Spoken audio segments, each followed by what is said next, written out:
is die man daar in die skadu met geen vriende aan sy sy, waarheen zwerwe hy in winter en in reën.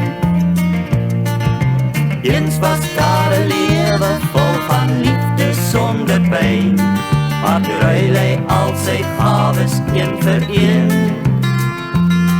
Hy dwaal nou deur die lane, so verbuisterd en alleen, ewig deur op soek na sy fortuin.